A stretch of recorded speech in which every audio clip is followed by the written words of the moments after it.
Jean-Michel Crespi, bonjour. Bonjour. Vous venez de reprendre la société Sauvestre, la société développée par Jean-Claude Sauvestre que tout le monde connaît, inventeur de la balle flèche, oui. Inventeur de la balle FIP, des munitions françaises, un développement qui est quand même très intéressant et qui est précurseur quand même dans le domaine des balles monométalliques ou bimétalliques, avec absence de plomb. C'est surtout ça qui est très intéressant. Vous êtes une nouvelle fois présent sur le salon de la chasse de Rambouillet en 2010 et vous avez juste deux petites nouveautés qui étaient pour le salon dans une gamme qui est quand même très étendue, qui va des balles pour fusilistes aux balles pour armes rayées et notamment aux balles pour armes rayées, si j'ai bien compris, qui intéressent l'armée et la première catégorie pour l'exportation.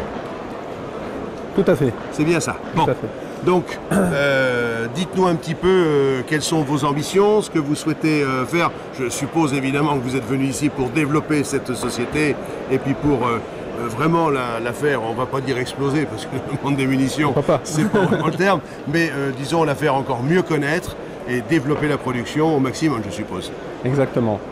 Donc nous travaillons aujourd'hui sur la France, bien sûr, nous sommes représentés sur toute la France, mais également ce qu'on ne sait pas ou peu, c'est que nous exportons vers 29 pays. Très prochainement, dans le dernier trimestre de cette année, donc sur les États-Unis, on espère démarrer l'Amérique du Sud en début d'année prochaine, ainsi que le Japon, au travers d'importateurs, bien évidemment. Nos produits ont été présentés au mois de janvier lors du SHOT Show. On rencontrait un vif engouement de la part de l'utilisateur américain, non seulement du chasseur, mais également auprès des forces armées. Donc nous travaillons ardemment et assidûment pour améliorer encore nos produits, développer notre gamme de calibres et développer une nouvelle gamme de produits, peut-être un petit peu plus d'entrée de gamme, peut-être un petit peu plus low cost, pour toucher un plus large public. Oui, c'est important. Et vous me disiez travailler vers l'armée. Oui. Vers l'armée, je suppose que ce n'est pas avec le même type de balle que vous développez au niveau du rayon chasse. Non, l'expérience de la chasse nous a permis de développer un produit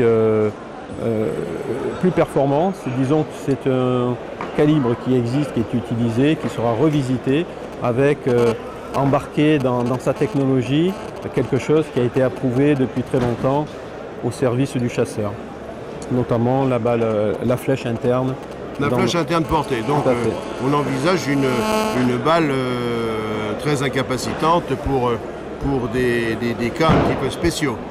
Oui, et surtout sécurisante afin d'éviter les ricochets et avoir la possibilité de casser un obstacle pour aller jusqu'au bout de l'objectif de l'ogive. Oui, un moteur de voiture pour les véhicules en fuite, etc.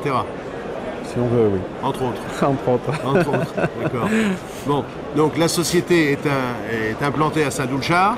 Oui. C'est dans le Cher, si j'ai bonne mémoire. C'est accolé à Bourges, dans le Cher, tout à fait. C'est accolé à Bourges, dans le Cher. Et elle diffuse donc dans 29 pays. 29 pays à l'heure actuelle. 29 pays à l'heure actuelle. Donc c'est un dynamisme qui est quand même assez conséquent parce que vous allez vous attaquer au marché américain. Exactement. C'est pas rien. On s'y attaque déjà, oui. On s'y attaque déjà, oui, avec un produit qui, n'est pas connu chez eux. Non, qui n'est pas connu chez eux, qui a été présenté mais qui n'est pas commercialisé. Voilà, c'est ça. Et qu'eux n'ont pas inventé, ce sont donc des Français qui, une fois de plus, vont attaquer le marché américain avec une technologie nouvelle pour eux. Merci de l'avoir dit, effectivement. Voilà, donc les munitions Sauvestre de Tiffany Industries, alors je ne sais pas comment on doit les appeler, mais bon, tout le monde les connaît, ces munitions-là. Bon, on aura l'occasion de vous les présenter lors d'essais de munitions avec les différentes armes que nous allons avoir pour l'année 2010. Et M. Crespi, je pense, aura le plaisir de nous communiquer et de nous faire passer un certain nombre de munitions qui nous permettront de vous montrer exactement et en live quelles sont les capacités des balles Sauvestre, sachant que je les ai déjà essayées et que ça donne de très bons résultats.